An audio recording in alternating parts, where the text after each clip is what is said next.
few years back, I think in 2023, I made a video with Anand, who was a senior and a colleague of mine. It was a podcast, and we had talked for around 1.5 hours about different aspects of life, career, and everything. And I had released the first part of that conversation around 30 minutes as a standalone podcast on my channel. But then I said that I would release part two of that video, but I've not done that yet. Last month, I was going through a career change where I switched my full time job for the first time, and that's when I reconnected with Anand after a huge gap.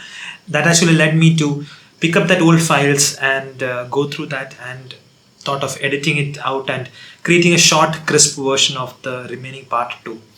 So in this video, we'll be talking about all the things that the part two would have contained, and they are time, health, resourcefulness, and wealth creation. At the same time, we'll end the conversation with the one skill that one should have going forward. And this is what we'll be talking about in this video. So welcome once again, and let's dive in.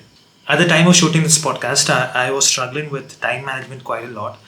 I still am to some extent. The reason why I asked questions regarding time management at that time was that I wanted to know how he was managing time, because I felt like he was doing a lot more than I was at the time. And what he said was few very practical points, and the most important of them was that identify the productive time in a day, right? The productive time I try to assign the most important task of the day, the most tough task where I need the most mental energy.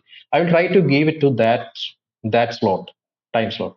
I mean, everybody has 24 hours, nothing more, nothing less. However, I mean, you can optimize your time because I believe time is your most important resource. So you must have to optimize it. When you start working, you can plan as to how much you need, how many things you need to finish as part of work. Just make a list of, let's say, 3 4 points or 4 5 points, whatever you want to do in that day, and finish it off. That will clear up your mind. That can be the first thing that you should do. It's good to have some fixed schedule. You may have to, reschedule your meetings and all that to follow this strategy. But as far as possible, it is good to do that. Maybe you can do exercise in the morning, or let's say evening, right? Uh, do meetings in the afternoon. Like the fixed schedule should be there. So it's all about becoming conscious of the time, understand that it's a critical resource. So take control over your time. yeah, having something very simple as planning your day based on your energy, that itself is something that's very powerful. It's a little bit difficult for me as an overthinker, and I struggle with it quite a lot even now. That's one area that I'm actively working in on improving. The second topic that we talked about was regarding health. Health and work should not be seen different. It is one and the same. One will help the other, right? And health has higher priority. So it is very important to allocate some time for your daily exercise. Do it regularly. Have that slot fixed and do it and make it as a habit. It's very important to form a habit. People say 21 days it takes to make a habit, right? So just go for 30 days. This will make a habit. It should become almost like having food. When you don't have food, you feel hungry, right?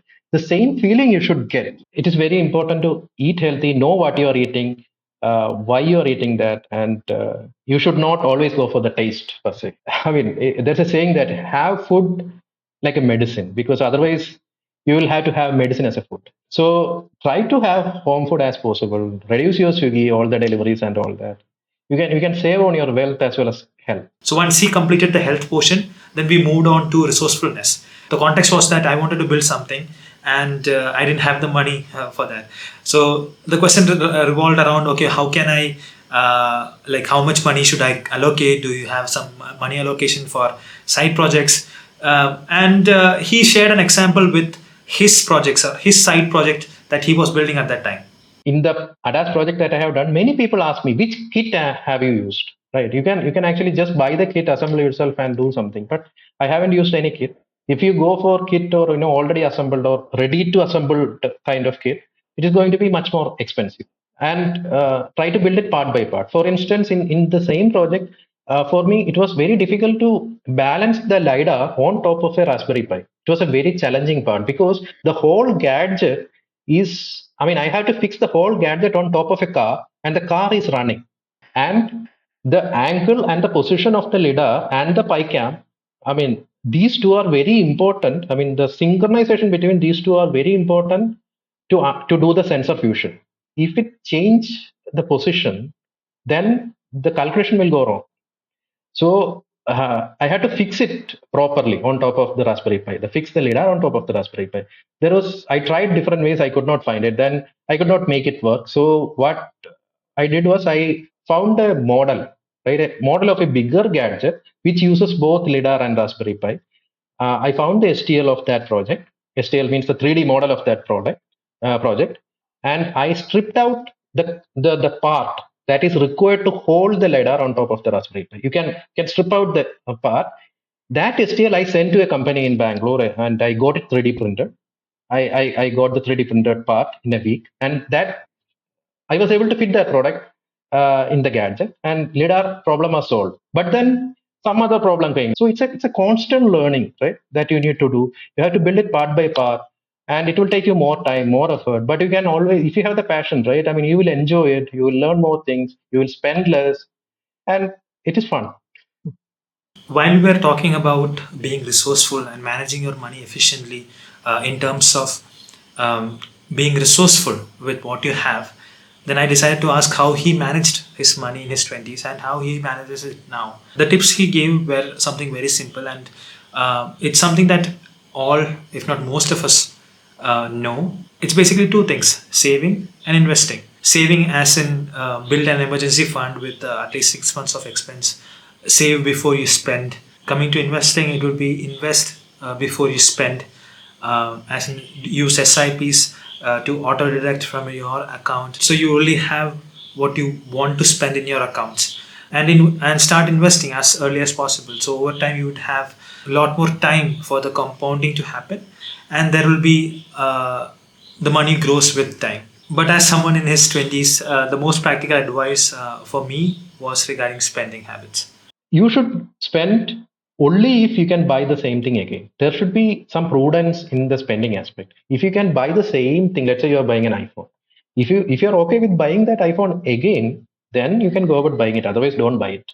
Secondly, having the prudence not to spend because you can spend. For instance, if you have a credit card, bank promote credit card so that people will spend more. But I really don't understand why is it so. Right. I mean, credit card for me is just another way of payment. Maybe you can pay that next month, but anyway, you have to pay, right? Another thing, I mean, the youngsters I have seen, they have drowned themselves in so many EMIs. I know somebody who get 50,000 per month salary, but he has more than 30,000 EMIs. Right? EMIs are never good for people. I mean, it is good in the sense that you can buy for a disciplined person, you can buy something early in your life and enjoy it, right? But those things will apply only when the product that you buy is productive for you. At the end of the day, it's all about freedom, right? The freedom to choose. And I think money, having enough money to spend, gives us the freedom that our decisions are not based on our next salary. So when I asked him about if there was any one skill that one should master in 2023, I think his responses were that one should have everything that we mentioned in the course of this video, like managing time efficiently, having a good health, managing money properly, being resourceful, and having the part one video in place, which is having a proper solid career path. But at the same time, with the skill of AI, one should be aware of what AI is. At the same time, be a generalist in nature. A person who has people skill, who has good communication skill, who is good in technical stuff, a combination of all these is hard to come by even now. And no AI is going to replace that. They are going to be relevant even now. And for someone who is starting in their career, being a generalist is not probably possible. And for them, the thought is about the Japanese concept of ikigai. It is like trying to find out what you love, right? And what you know, and what others want. So it should be an intersection of all these. Others should be able to pay for it. I mean, they need it and they will pay for it. It is your passion, and you know that, and you are good at it. So combining all these things together, if there is an intersection and if you find it early, then it is going to be better for you. And that was most of the part two that we had talked in that day. Um, have I implemented all of this? No. I'm still learning, I'm still figuring things out. But watching the whole video again and going through that whole conversation again was has helped me organize few things better in my life. If you feel like there were few things that you learned from this video, do let me know. It will be helpful for me as well. And thank you for watching, and see you guys in the next one.